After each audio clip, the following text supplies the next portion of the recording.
자, 이제 세 번째입니다. 3단계. 어떻게 맡길 것인가. 예, 무엇을 누구에게까지 나왔을까 이제? 네, 어떻게? 리더가 일을 맡긴다는 건 부하 직원 입장에서는 업무가 늘어나는 겁니다. 그렇죠. 그리고 일하는 시간이 늘어나는 겁니다. 그렇죠. 네, 그렇기 때문에 맡길 때는 리더가 반드시 여러 직원 중에서 왜 당신한테 이 업무를 맡기는지 이유하고 배경을 설명해 줘야 됩니다. 아까 90년대생 직원들처럼 납득을 먼저 시키는 거죠. 그게 되면 이제 거의 끝나는 겁니다. 근데 업무를 맡기는 배경은 그렇게 어렵지 않죠. 뭐 회사 방침이 변해서 새로운 업무가 생겼다거나 혹은 뭐 인사 이동으로 업무 담당자가 바뀌었다거나 이런 식으로 얘기하면 되는데, 그렇죠. 일이 생기면 누군가는 해야 되니까요. 네, 그렇습니다. 그리고 업무를 맡기는 이유는 약간 부하 직원의 위치에 따라 조금 다릅니다. 내용이. 뭐 예를 들면, 자, 이제 업무를 한 지도 꽤 됐으니까 이제 슬슬 다음 단계로 한번 가볼까? 뭐 이렇게 얘기할 수도 있고, 또 이제 대리로 승진했으니 한 단계 높은 수준의 업무를 한번 해봐야 되지 않겠나? 네. 뭐 이렇게 얘기할 수도 있고, 그러니까 이거는 이제 부하 직원의 어떤 상황에 따라 이제 맡기는 이유에 대해서, 이건 별로 어렵지 않죠, 그죠? 네. 다만 근데 이런 이유를 잘 설명해 줘야 직원이 수긍하게 되잖아요. 그렇죠. 그래서 이 수긍하게만 만들 수 있으면 부하 직원은 의욕적으로 일을 하게 될 확률이 높아집니다. 반대로 말하면 이걸 내가 왜 해야 돼? 이런 생각을 갖게 만들면 망하는 거네요. 그런 거죠. 이제 여기서 이게 이제 내재적 동기부여라고 하거든요. 네. 이게 이제 일 잘 맡기는 달인들이 요거를 잘합니다. 근데 이제 외재적 동기부여도 있어요. 이제 그게 뭐냐 하면 술을 한 잔 사준다든지 아니면 뭐 이번에 승진 심사를 할 때 내가 뭐 점수를 좀 더 올려줄 것처럼 이렇게 얘기를 해서 분위기를 그렇게 해주는 건데, 내재적 동기부여가 중요합니다. 제가 지난번에 그 사장을 위한 MBA 필독서 50이라고 소개시켰는데, 거기에 이제 사람의 마음에 대한 부분을 제가 말씀드린 적이 있는데, 그때 로체스터 대학 사회심리학과 교수인 에드워드 L. 대시의 마음의 작동법이라는 책을 소개한 적이 제가 있어요. 네. 근데 그 책에서 이제 이 동기부여에 네. 대한 걸 다루는데, 이분이 이제 자발적 동기부여에서는 세계 1인자입니다. 자발적 동기부여가 내재적 동기. 그렇습니다. 네. 이제 그렇습니다. 이게 이분이 보상이 의욕을 높인다. 그렇죠, 당연하죠. 인센티브. 이거를 뒤엎은 사람입니다. 아, 그래요? 네. 보상의 의욕, 원래 보상을 더 많이 해주면 그만큼 더 열심히 하고 싶어지잖아요. 네. 근데 이제 이거를 이 사람이 실험을 통해서 그렇지 않다라는 걸 증명했고, 이 사람의 이론 이후로는 이제 보상을 쓰지 않는 기업들이 늘어나기 시작했어요. 이제 대표적인 예를 든 게 이런 겁니다. 두 개의 그룹을 두고 이제 그 재밌는 퍼즐을 줍니다. 한쪽은 돈을 줘요. 이걸 1시간 하면 얼마 주겠다. 근데 한쪽은 안 줘요. 그냥 한번 해보려고 줍니다. 그리고 한참 하다가 한 30분쯤 됐을 때 휴식 시간을 줍니다. 근데 돈을 준 쪽에서는 안 해요. 그걸 안 한 쪽은 그냥 신경 안 쓰고 계속하면 재밌었으니까. 그래서 이제 여러 가지 실험을 통해서 보상은 동기부여가 될 수 없다, 이런 말을 하고. 그렇다고 정말 보상이 아예 동기부여가 안 되는 건 아니에요. 물론 외적 보상과 내적 보상을 적절히 섞어야 해요. 그렇죠. 그래서 네. 이제 이제 IT 쪽 기업들은 이제 스톡 옵션을 주는 거고, 또 좀 큰 기업들은 성과급이라는 걸 주잖아요. 그러니까 아니라는 건 아닌데, 다만 좀 더 몰입도를 높이고 조직 전체의 의욕을 높이는 거는 내적 동기를 이끌어내는 거랍니다. 자, 한마디로 부하 직원이 그걸 제가 왜 해야 되죠? 막 이렇게 나오는데 월급 더 줄게 이렇게 해봤자 의욕이 막 그걸 진심으로 우러나와서 하는 거는 비교도 안 된다는 거죠. 네, 그렇습니다. 네, 그렇습니다. 그래서 이제 내적 동기를 잘 이끌어내는 사람이 일 맡기기의 달인들이 하는 거고요. 자, 일을 맡길 때 몇 가지 방법들을 말씀드릴게요. 첫 번째, 어떤 업무를 맡길지 얘기를 해야 됩니다. 네. 일을 맡길 때 중요한 건 그 업무를 맡겼을 때 부하 직원이 취해야 될 행동이 무엇인지 명확하게 얘기를 해줘야 됩니다. 그래야 내가 이 업무를 맡으면 내가 이 일을 하는구나 라고 아는 거죠. 그리고 두 번째는 일을 맡길 때 목표와 기한, 기대치를 분명하게 전해야 됩니다. 그렇죠. 데드라인이 있으면 확실히 성과가 나오거든요. 네, 그리고 가능하면 일을 좀 수치화하라고 해요. 예를 들면, 자, A 업무를 어떤 직원한테 맡겼는데 실수를 많이 저질러서 이제 그 업무를 B라는 직원한테 의뢰할 때가 있잖아요. 이럴 때, 자, 이 부분의 실수를 너는 좀 줄였으면 좋겠어 라고 하는 것보다 이 부분의 실수를 20% 줄였으면 좋겠다 라고 해야, 이 실수가 어떤 게 있는데 20% 줄이려면 어떻게 해야 되는구나 라고 생각한다는 거죠. 예, 그래서 분명히 하라는 거고요. 세 번째는 업무 수행에 대한 책임에 대해서 확실하게 알려야 됩니다. 아까 말씀드린 이제 결과 책임과 수행 책임에 대한 거죠. 그래서 이제 수행 책임을 말하는 거고요. 그 책임을 본인이 해야 한다라는 것을 반드시 밝혀줘야 한다. 그래서 안 그러면 부하 직원의 무책임한 업무 수행의 결과를 본인이 져야 될 수도 있습니다. 그래서 이 부분에 대해서는 제도 이제 회사에서 적용하는 부분이 있어요. 어떤 거냐면 이제 구글에서 이제 직원을 채용하고 직원들을 뭐랄까요, 이제 조직 문화를 만들 때 이제 어떤 심리학자의 이론을 받아들여서 적용해서 이제 효과를 봤다 그랬답니다. 그래서 저도 이제 거기에 좀 영향을 받아서 하고 있는데 뭐냐 하면 뭔가 여러 가지 일들이 막 회사에서 벌어지지 않습니까? 그럴 때 항상 저희는 직원들한테 결과에 대한 책임을 묻지 않는다고 얘기를 해요. 뭘 해가지고 뭐 성적이 제대로 안 나오든 혹은 판매가 안 되든 뭐 페널티를 물든, 그래서 아니면 저희는 이제 저작권 문제도 심각하기 때문에 잘못하면 막 큰 게 오거든요. 어쨌든 무슨 일이 벌어지더라도 우리는 직원들한테 결과에 대한 책임을 묻지 않는다. 그리고 또 실수를 하잖아요, 직원이. 근데 그 실수를 이제 다음 전체 회의 시간에 얘기를 하는데 직원의 이름은 얘기하지 않습니다. 그리고 그 실수가 다시 일어나지 않으려면 회사의 시스템의 어떤 부분을 개선해야 되는지 그거에 대한 얘기를 해보자라고 합니다. 이 얘기를 하는 이유가 뭐냐면 직원들한테 심리적 안정감을 주는 거예요. 아, 우리 회사는 뭔가 새로운 안이 생겨서 막 했을 때 결과가 안 좋아도 전혀 직원한테 뭐라고 하지 않는구나. 근데 보통 이제 이게 뭘 했을 때 아이디어를 내면 그래 네가 해봐 그러잖아요. 그러면 아이디어 낸 사람만 계속 일이 많아지고 그러면 아이디어를 안 내게 되거든요. 이게 거기다가 또 성과 안 나온다고 또 쪼아대면 네. 그것도 엄청 스트레스거든요. 예. 네. 그래서 이제 아이디어를 내면 같이 하고요. 뭔가 실수가 나오면 그 실수가 다음에 안 일어나기 위해서 우리가 뭘 개선해야 되는지만 얘기합니다. 그러면 이제 계속 실수들이 나오는데 계속 이제 개선이 되기 때문에 어느 순간에 이제 시줄하고 날줄이 엮일 때 굉장히 촘촘하게 엮여지고 또 뭔가 직원이 실수했을 때 다 얘기를 합니다, 의견을. 왜냐하면 자기도 그런 실수를 했는데 회사에서 뭐라고 하진 않으니까 내가 생각할 때 이렇게 하는 게 좋을 것 같아라고 편하게 얘기를 하죠.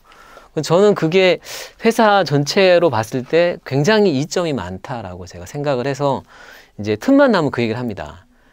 책임을 묻지 않는다. 책임을 묻지 않는다. 그러니 그냥 편하게 얘기를 해라. 잘못했다고 우리가 잘못한 거에 대해서 추궁하지 않는다. 그러니 모르는 건 모른다고 그냥 얘기를 해라. 네, 이렇게 이제 의사결정을 좀 유도를 하고 있습니다. 자, 그리고 네 번째는요, 보고의 규칙을 정해야 합니다. 일을 맡길 때요. 그래서 보고 시기를 설정하지 않는 건 위험해요. 그렇죠. 이게 보고를 너무 안 해도 문제고 너무 자주 해도 문제다. 맞습니다. 여기서도 이제 그 얘기를 하는데 너무 자주 하면 부하 직원도 부담스럽고 그게 또 일이 돼버립니다. 아니, 보고를 위한 보고가 제일 짜증나는 일이에요. 네네. 그래서 이제 이 보고가 참 이 책에서도 여러 가지 얘기를 반복해서 하는데 보고는 안 할 수는 없어요. 그리고 사장이 돼서도 보고를 합니다. 주주들한테. 아, 그렇죠. 그렇기 때문에 보고는 직장 생활을 하는 한 끝까지 안 할 수 없는 업무입니다. 그래서 이제 이거를 좀 잘 보고하는 기술이랄까? 이거를 좀 잘 익혀둘 필요가 있다고 이제 책에서는 계속 얘기하는데 여기는 보고하고 회사 상사하고 이제 의논하는 거. 그 다음에 연락하는 거, 이걸 묶어서 이제 보연상이라고 이제 세트라고 먹는데 그것도 이 책 참고해 주시면 아마 도움이 되리라고 생각합니다. 그리고 다섯 번째는 재량권의 범위를 알려줘야 됩니다. 아, 이거 진짜 큰 것 같아요. 네.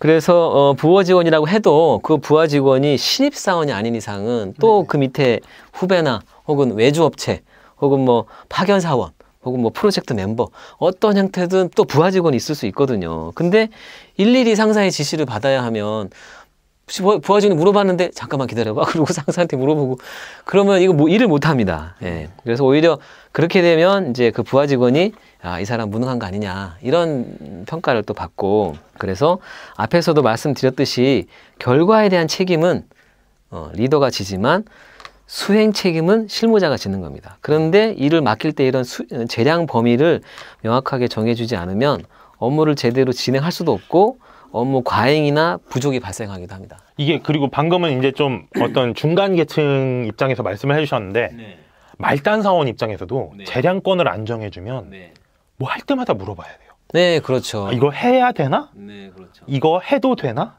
그 왜 군대에서 많이 얘기 나오잖아요. 해야 되나 싶으면 하고 해도 되나 싶으면 하지 말아라 이렇게 얘기를 재량권을 그렇게 알려주던데 예, 근데 이렇게 두루뭉술하게 알려주는 게 아니라 이럴 때는 네가 판단해서 하고 요거는 보고를 하고 이렇게 알려주면 되는데 직장에서 오면은 그렇게 되잖아요. 야, 내가 이런 것까지 알려줘야 돼? 이러고 안 물어보면 이걸 왜 네 맘대로 했냐? 이건 네 맘대로 했냐? 이게 이런 일이 발생을 하는 거는 제가 볼 때는 부하 직원이 잘못한 게 100% 아니에요. 재량권을 명확하게 설정을 안 해주니까 그런 거거든요. 그리고 나머지 2개가 더 있는데 이거는 중요하진 않지만 그냥 자, 설명만 드릴게요. 자, 지원이 필요한 부분을 알려줘야 됩니다. 미리.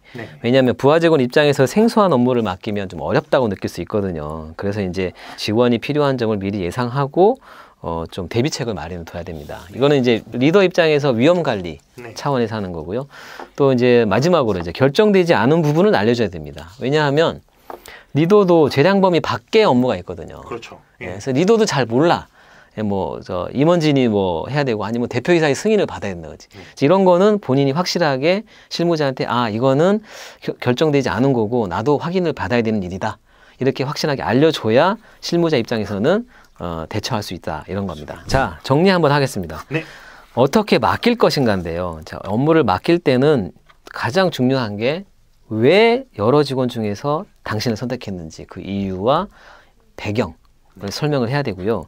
일 맡기기의 달인들은 내재적 동기부여를 이용해서 능숙하게 일을 부하 직원에게 잘 맡깁니다. 그리고 아까 말씀드린 것처럼 일을 맡길 때 7가지 방법이 있는데 정리하면 이렇습니다. 첫째, 어떤 업무를 맡길지 명확하게 정한다. 두 번째, 목표와 기한, 기대치를 분명하게 전달한다. 세 번째, 업무 수행의 책임을 확실하게 고지한다. 네 번째, 보고의 규칙을 정한다. 다섯 번째, 업무 재량권의 범위를 알려준다. 여섯 번째, 지원이 필요한 부분을 밝힌다. 일곱 번째, 결정되지 않은 부분은 알려준다. 입니다. 이게 좀 굉장히 좀 섬세한 기술이 필요할 것 같지 않습니까? 납득을 시켜야 된다라는 건 알지만 처음 말씀하셨다시피 사람마다 맥락이 다 다르잖아요. 네, 그렇죠. 그래서 내재적 동기부여를 이렇게 살짝 건드려줘야 되는데 이건 좀 스킬이 좀 필요할 것 같습니다. 그래서 제가 이제 말씀드리고 싶은 게 하나 있는데 제가 지금 어떤 일을 어떤 부하 직원에게 어떻게 맡길 것인가에 대한 얘기를 말씀드렸는데요. 부탁드리고 싶은 건데 하루에 출근을 하면 일을 맡길 시간을 확보하는 겁니다.